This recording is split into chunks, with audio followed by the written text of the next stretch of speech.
어떤 분들은 오시면 여기가 백마고지인 줄 알고 나 백마고지 왔다 이렇게 뻥치시더라고요. 네, 곤란해요. 근데 여기는 1990년도에 만들어졌어요. 원래 이 자리는 아니에요. 왜? 예전에는 여기가 민통선 안쪽이었습니다. 민간인 통제구역이었거든요. 그렇기 때문에 여기 들어올 데가 없잖아요.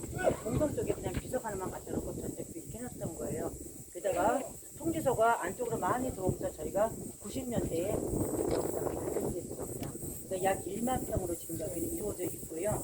올라오실 때 첫 번째 애도회장을 거쳤고요. 두 번째 기념회장, 여기 마지막에 다짐회장까지 오신 거예요. 그래서 이곳에서 보시면 전면에 보이는 것이 바로 실제의 백마고지예요. 예, 그게 실제로 전투했던 그때 당시에 백마고지를 보시는 거고요. 네, 거기 위에 보면 두 개의 건물이 우리 아군 지피가 되겠습니다. 그래서 거기에는 우리나라 태극기하고 유엔국기가 같이 있을 거예요. 그래서 거기는 민정 경찰들이 들어가서 지금 현재는 2달 상주하고 있고요. 예전에만 해도 한 6개월 상주하다 나왔어요. 예, 그래서 지금 많이 줄긴 했지만 아주 위험한 곳에서 근무하시는 분들이죠.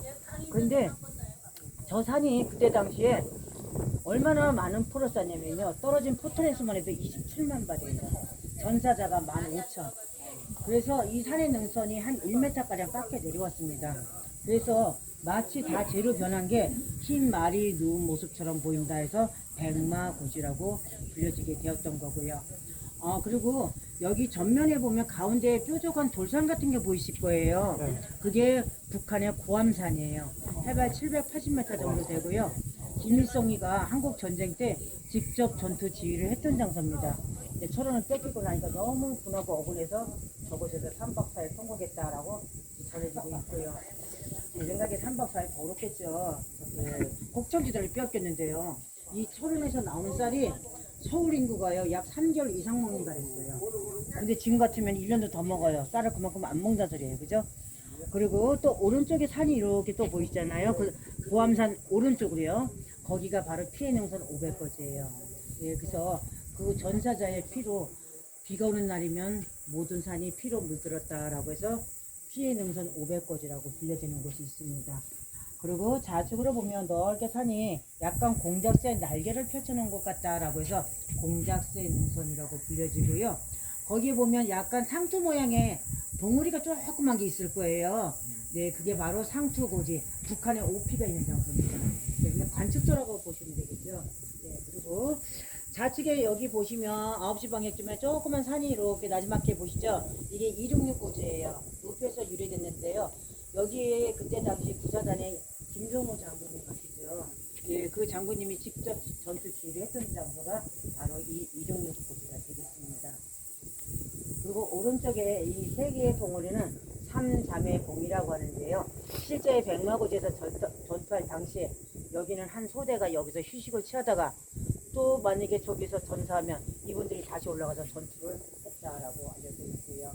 근데 여기서 전투하신 분은 거의 살아가신 분이까지 많지를 않죠. 네, 거의 돌아가셨다는 분이에요. 그리고 또 여기서 멀리 1시 방향쯤에 멀리 보이는 것이 지평선처럼 보일 거예요. 평강고원이 되겠습니다. 그러니까 개마고원 다음으로 넓고 큰 곳인데요. 거의 저곳은 화산지대다 보니까 감자나 옥수수 이런 것밖에 되지 않는다라고 해요.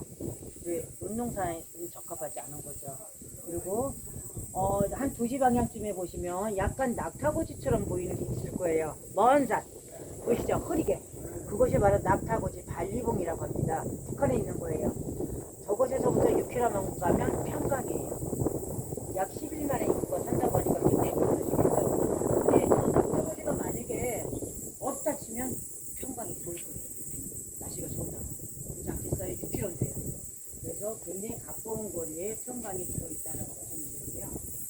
그리고 또 여기 지금 안쪽에 보이는 이게 논농사 짓는 곳은 이게 민통선 안쪽이라고 보시면 돼요. 그래서 농농사 지러 가시는 분들은 이곳에서 아까 말씀드린 것처럼 이거를 제가 여기 농사 지러 들어가면 된다 해서 편찰들을 하나씩 가지고 계세요. 그분들이 해서 들어가서 농사를 짓고 나올 수가 있습니다. 그런데 이 민간인 통제 구역 안에는 또 시간이 제한이 있어요. 아무 때나 막 들어가서 하는 게 아니라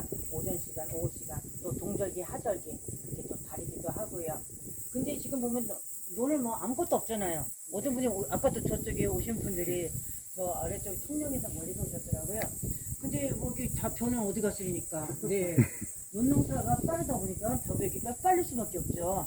여기 벌써 9월 중순에 다 끝났어요. 8월 중순부터 벼베기 했어요. 그러니까 어떻게 보면 여름에 벼를 비는 거잖아요. 그리고 9월 중순에 다 비고 나니까 지금은 남아있는 게 없습니다. 그래서 황금벌판을 보시려면 9월 초에는 오셔야 이 철원의 황금벌판을 그때 보실 수가 있고요. 그러면 이제는 조만간에 조금 있으면 여기 누가 오느냐? 저만한 두루미가 와요. 이 아이들이 어디서 와요? 러시아에서부터 수천 킬로를 날라서 철원에 찾아옵니다. 왜? 러시아가 너무 추우니까 이제 걔는 또 추위를 피해서 오는 거죠. 그러면 이곳에서 생활을 하다가 내년 3월이면 다시 고향에 가요. 그래서 고향에 가서 한 5월에 2개를 낳죠. 예, 그래서 2개를 낳아서 잘 키웠다가 또 철원에 데리고 와요. 근데 예전에는 4개 알까지는 낳는데요. 지금은 환경이 좋지 않다 보니 2개밖에 낳지를 못한다라고 합니다. 그래서 지금 철원에 그 아기 데리고 오려고 준비하고 있어요. 아, 이제 철원으로 가야 된다. 그래서 아기 데리고 준비하죠. 그럼 여기 와서 가족끼리 다 앉아서 먹이 먹어요. 왜? 철원에 떨어진 나달이 어마어마하잖아요. 그죠? 그래서 만약에 먹이가 없다. 먹이도 줘요. 네, 그래서 수천 마리의 두루미들을 또 데려오시면 보실 수가 있습니다. 이 아이는 아시다시피 평생을 해려놓으세요. 그죠? 가족 단위로 다니고요. 그래서 절대 혼자 다니지 않고 가족을 데리고 그렇게 다니는 모습을 간간히 볼 수가 있고요. 그리고 지금 여기 앞에 뚝이 쭉 연결되어 있는 게 바로 7구 방벽 79년도에 쌓은 콘크리트 철벽입니다. 그래서 우리가 여기서 보면 그냥 원만한 뚝처럼 그냥 보이겠지만 북쪽에서 우리 쪽을 바라다 보면 약 5m에서 8m 높이의 철벽이에요. 그래서 만약에 전쟁이 났을 유사시 대전차나 장갑차 등이 우리 남쪽으로 넘어올 수 없게 만들어 놓은 뚝이라고 보시면 되겠습니다. 그리고 또 여기 방벽 위에 정사각형의 표지판이 보이실 거예요. 빨간 색깔. 좌측으로도 있고 우측으로도 있습니다. 그거는 항공기의 철책선이라고 그래요. 그래서 항공기가 그 빨간 표지판을 보면 되돌아가십시오. 더 넘어가면 북쪽입니다. 월북하는 곳으로 간주해서 사격도 가할 수 있습니다. 라는 경고용 관제 표지판이 되겠습니다. 그거는 아시겠지만 철원만 있는 게 아니라 파주 문선에서 01번으로 시작하죠. 그래서 고성까지 연결되어 있고요. 제가 알기로는 저게 800번까지 있는 걸로 알고 있거든요. 그래서 여러분들이 파주나 고성 쪽에 가셔도 저 항공기의 철책서 월경 방지 표지판은 보실 수가 있습니다. 네, 이렇게 더 간략하게 말씀드렸고요. 혹시 뭐 또 궁금한 점이 있으실까요? 지금까지 백마고지에서 전해드렸습니다. 예, 관광해수사님 고맙습니다.